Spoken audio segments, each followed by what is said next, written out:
Welcome to This is Talking Sci-Fi with Sci-Fi Sean and Just Randy. And we still have our awesome guest from Happy Hour with Johnny and Deuce. Deuce, what's going on? Deuce. Hashtag Deuce is on loose. He's been self-promoting all these episodes, and I'm good because when I do his show, he's going to get it fired back at me. Oh yeah, both barrels right in the face. This is our third episode about the breakdown of Sci-Fi Bartow. We went to the dark side a little bit and told you the behind the scenes and things that are going to be fixed and changed, and it's a work in progress. So this time we want to focus on some really awesome stuff that happened at Sci-Fi Bartow. Do you guys realize that this is year 7 we just had? I had our first really, and we've had some great guests in the past, but I had my first really mainstream television show actor come this time. Iconic, the television show The Munsters. We had Butch Patrick, who played Eddie Munster, show up, and he signed autographs. And again, absolutely free to us. Whatever they charge their booths is for them. Does not go anything to Sci-Fi Bartow or whatever. But he did that for free, and I gave him a spot, and it was great. He did really good. He was with his really good friend, Dr. Paul Barrow. He showed up, was in the car show with his hearse. That's right. And made it look like the Enterprise from Star Trek. Did you see that? Yes, I did. So I want to ask a question because I need somebody to break this down for me because I am an old school Dr. Paul Barrow fan. Yep. Right. Like when he was on WTOG 44, watched it every Saturday. Actually, he was in the room next to my dad before he had heart surgery and was the nicest man on the planet because homeboy's about to go have heart surgery. I see him and I go in, I say, Mr. Paul Barrow? And he's like, yes. And I'm like, oh, I'm Kyle Deuce. I love your show. Man's about to have heart surgery. So Deuce, of course, goes in there and gets all up in his personal stuff. Right, exactly. And was the nicest guy, signed an autograph, did the whole I'm lurking for you thing. Sure. And I'm like, this dude is about to have open heart surgery. If it was me in his position, I'd be like, can't get the fudge out of here. The first Dr. Paul Barrow, the original, the one you met, he was an Yes. insurance salesman. Yes. And which is up kind of your family's alley. Right. Because you've done that for many years. But Lori's dad was an insurance salesman, and they were friends. So that's how, but the first Dr. Paul Barrow passed away. Right. Which, Years my ago. question is the new Dr. Paul Barrow any family relation? No. Okay, so he's just a guy that's taken on the mantle. The new Dr. Paul Barrow, Okay. which you met at Sci-Fi, is more or less a awesome cosplayer. Okay. But a cosplayer that actually went to the next level because WTOG 44 Has picked him up. and does a lot of advertisement for him. I know him. He lives close to us. Yeah. Also from Winter Haven is the original Dr. Paul Barrow. Right. Who's now passed. Correct. Yeah. And he's taken he on... lived right around the corner from us because you can see the hearse's yard every time you drive by. Yeah. He has the hearse parked right out And he's front. a great guy. Yeah. And I've been begging him to come to Sci-Fi Bartow, and he finally did, and he did it with class because he brought Butch Patrick. They're friends. I've known the gentleman that cosplays Dr. Paul Barrow. We're just going to call him Dr. Paul Barrow because he is Dr. Paul Barrow. He has the shtick. He has everything. And he's a typical movie host, just like, you know who SYFY is out of Chicago. Guy with a big top hat. He does the Saturday night. Yes, and Elvira used to do it. Yes. There's a bunch of them that did the creature feature. They're all cosplayers that take, because you don't think Elvira is the original Elvira, do you? No, the Elvira is the original Elvira. The one that still comes to shows is the original? Yes, She's the still original. that hot? Yes. Holy crap. And her daughter is a cosplayer now. Right. And blows her out of the stinking water. Well, well, just like I said, SYFY, if you guys know who I'm talking about, if you don't, he's on MeTV on Saturday evenings, around 8 o'clock, memorable television. Yeah. He does the scary movies. He does the King the Kongs and the Godzilla, the creature feature. And he took over the mantle of the guy that originally played SYFY when he passed away. So this is what we're talking about. If you ever get a chance, check out his Facebook page. He's a really super nice guy. What you got? The new Dr. Paul Barrow, me and a few friends actually carried him out of his hearse in a casket about a year and a half ago around to someone's backyard that was fixing to get married and popped his door open and he gets out and married them. That's pretty. Yes, he's a notary. Yep. Yeah. Mm-hmm. But anyway, we had some really great things. We had Mr. Tim Proctor from The Walking Dead, the zombie show, I guess. So you can't call them zombies or walkers. He was there selling some beautiful artwork right there next to Butch Patrick. Yeah. We had Robert Robinson, which has been on our show many times. He's the legend tripper. He come up and helped judge the Bigfoot hollering contest. Did you get this? I did not. You didn't? See Oh that. my Is that any God! good? Yes, it was fantastic. Well, a lot of crowd participation. Right. Well, just so you know, we're about ready to go on our own Bigfoot expedition with him. I know he's inviting me and you to go and film and be part of that. So it's going to be. This is tracking Bigfoot with just Sci-Fi Sean and Randy, or whatever the hell we call ourselves. It's going to be a lot of fun. Can we keep you that quiet? No. I'm going to be out there hollering for him. You know that shtick I did about calling Bigfoot? I did that on stage and everybody just lost it. Yeah. Hello, can I speak to Bigfoot? Oh, he's busy taking grainy pictures? Okay. Two young ladies actually came in first and second place. You're kidding. Yeah, little girl. Did anybody video this? I have no idea. I'm hoping they did. That's the one thing you guys need Check to your, do next year. check You need to get a video check your crew. video. Yeah. I failed at my second job. I was supposed to be doing that, But you can't. You're so That busy clicked. doing Go check it. What? Your camera. Oh. Yep. Pause for station identification. Welcome to Talking Sci-Fi with Sci-Fi Sean and Deuce. What's going on? We got rid of Randy because he sucks and he's fat and he takes up most of the camera space. So, and sure he comes. So, Deuce, how's it been going? Yeah, It's been going great. I love but the haircut. I Okay, think we're next back. year you guys seriously need to get like a full-on video crew. And here's the thing: you need to reach out to like Polk State College, SEU, all those because they all have Done. They Yeah. don't show. Okay. Yeah. Polk County History Center, which is the big clock tower, our good friend Maria. Right. She was supposed to get PGTV there again this year. They did not show, which, everybody's busy. I get it. They don't take Sci-Fi Bartow serious, but because we're going to keep it positive, who you need to talk to is my good buddy Dirk. Really? Yeah, because Dirk Scholar runs Death Lake Productions, Yep. and he is a videographer. And I bet he'd do it for you guys. He may. I think I will set you up with him. And I know him. Please tell me his last name's Dirk Scholar. I thought it was Scholar. SCHOALAR. Possible. What was the guy's name in the porn movie? Dirk Diggler. There you go. Dirk Diggler Yeah, okay. with the 10 inches of dick. Yeah. Well, actually, Dirk is on my staff. He's the panel is he? coordinator. And since we did panels Okay. differently this year, I didn't need him, but I'm probably going to have him back next year. He did really good. I would keep him on staff as much as you Absolutely. can because he came and did our show.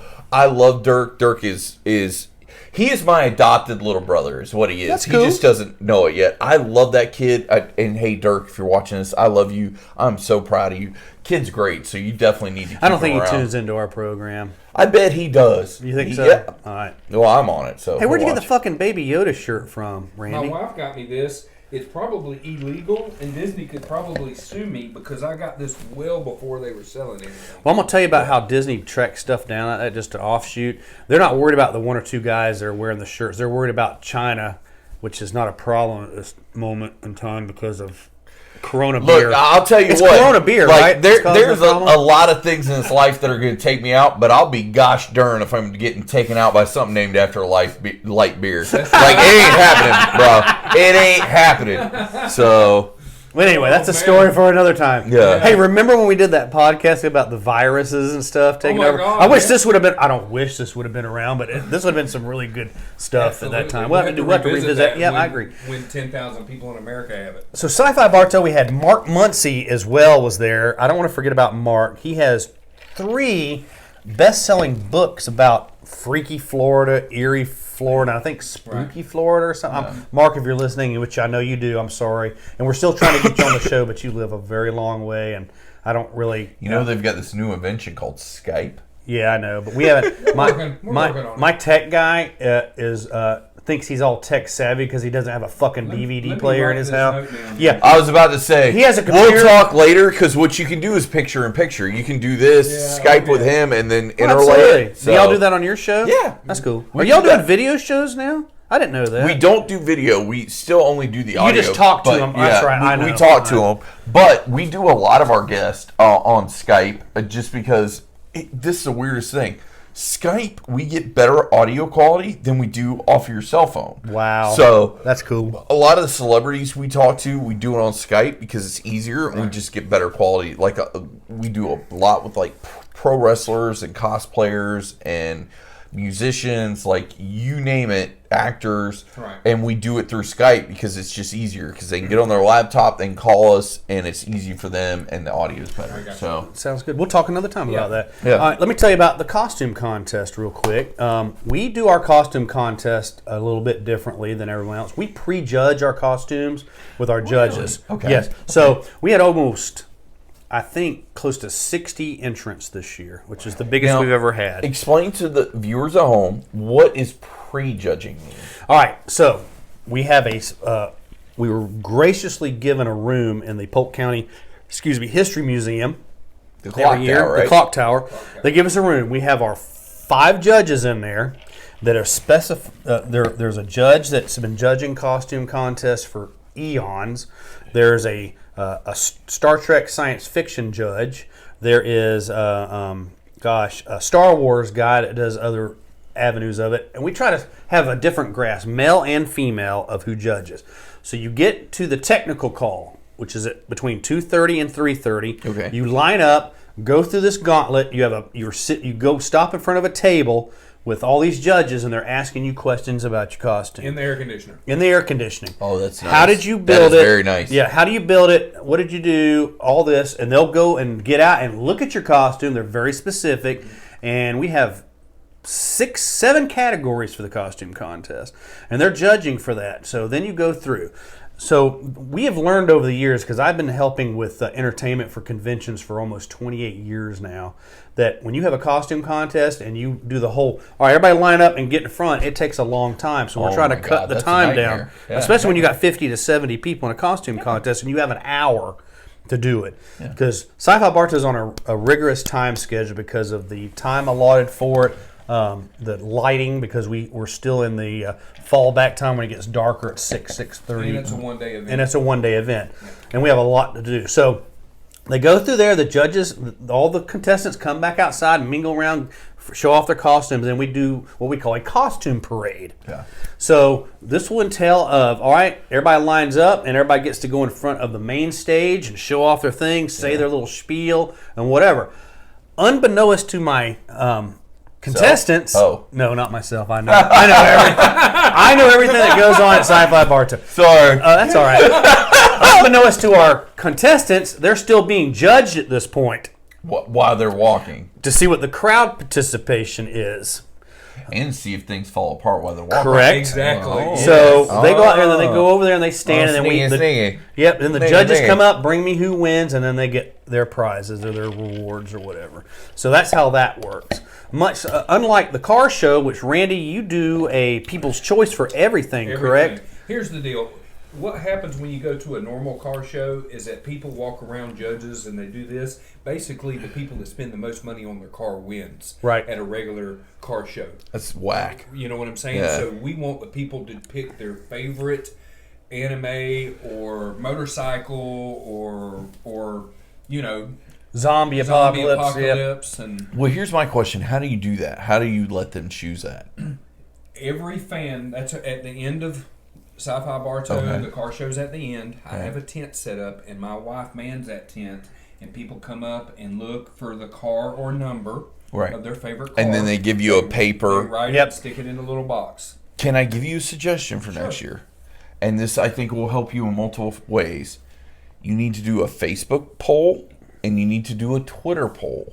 And have 3 different awards, because people will share, hey, vote for me for the Sci-Fi Bartow, on Twitter, and they'll do it on Facebook, and you could do the polls that way. Yeah, now, absolutely. you'll have to narrow it down to maybe like the top 5 or whatever. You can't have everybody on there, but Right. I think that's a brilliant way to do Anime it. Cars of the World actually sponsors our internet voting, and Okay. they even supply the trophy for They it. bring their own Oh. trophy and they take So- care of all that. So it's already kind of. So Oh, they my do God. that yeah. online, Okay. and we do the fans at the event. Oh, so they've got the online, they Yep. do Right. that. Yep. Well, and you're getting tagged like Sci-Fi Bartow, all that stuff. Oh, all the way absolutely. around. Yep. mhm. Okay. Yep. Okay. mhm. Okay.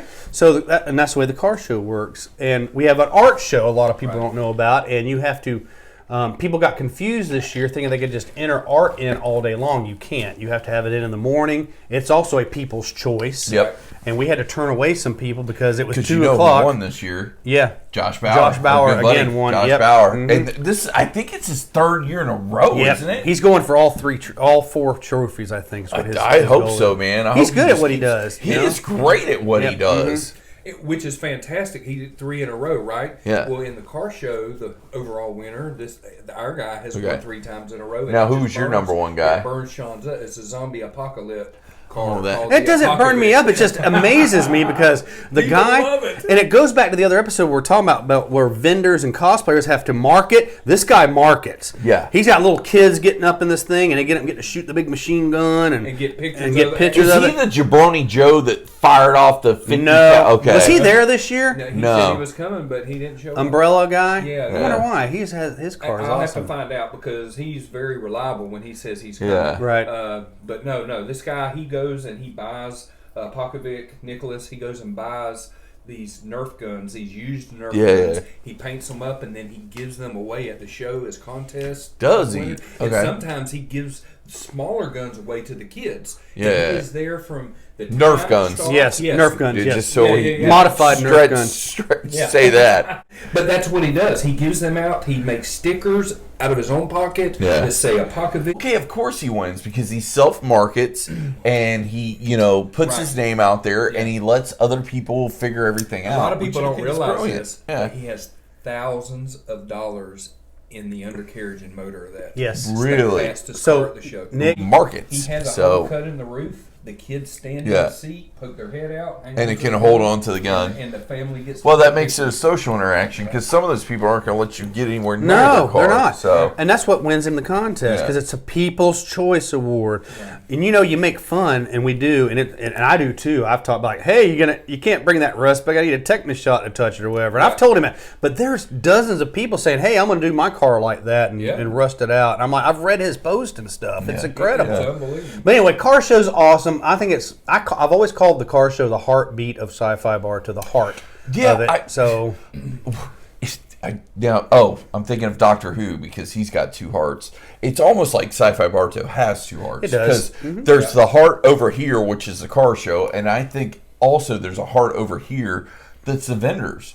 And I think that both of them connected are what makes the show. They're like Voltron. They put all their pieces, the Megazords and Power Rangers. Yeah. You put all the pieces together, which makes the whole big thing. big robot. And, exactly. And which is next year's theme, big robots. Yep. Rise of the Robots. Rise of the Robots. Insert logo here. Right? I got you. That's what I was going to get into. Next year's show, we're expecting it to be bigger and better.